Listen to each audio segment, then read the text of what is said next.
جی میں نے یہ پوچھنا تھا کہ میں نے خواب میں دیکھا ہے کہ میں اپنے ماتھے پہ محراب دیکھتا ہوں. اچھا، جیسے نماز کا بنتا ہے. جی جی جی. اچھا، بس اتنا دیکھے؟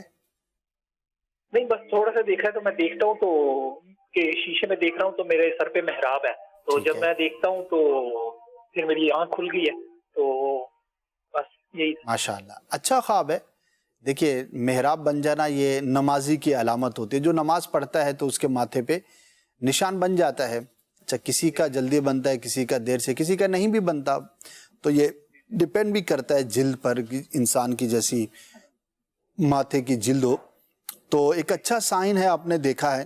اللہ پاک عبادت پر قوت عطا فرمائے گا، توفیق ملے گی. آمین آپ نماز آمین. پڑھتے ہوں گے، مزید کوشش کریں اور فرائض اور واجبات کو مزید اچھے انداز پہ پورا کریں. تو دیکھیے مسلمان کو اس طرح کا خواب دکھایا جاتا ہے تاکہ اس کی حوصلہ افزائی ہو اور وہ مزید عبادت کے لیے تگ و دو کرے اور کوشش کرے. تو ماشاءاللہ مبارک خواب ہے، آپ کو بھی مبارک ہو.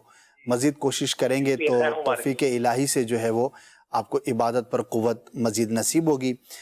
مدنی ماحول سے وابستہ رہیں. اگر آپ دعوت اسلامی کے ماحول کو جانتے ہیں تو مدنی انعامات خود احتسابی کا ایک عمل ہے. سوالات ہیں جس کے اندر بہت سارے نیک اعمال کرنے کے ہیں اور گناہوں سے بچنے کے اس کے اندر نیتیں وغیرہ موجود ہیں. تو اس پر اگر آپ عمل کریں گے تو انشاءاللہ آسانی سے جلد نیک بننے میں کامیاب ہو جائیں گے. جی ٹھیک ہے پیارے بھائی؟ اوکے.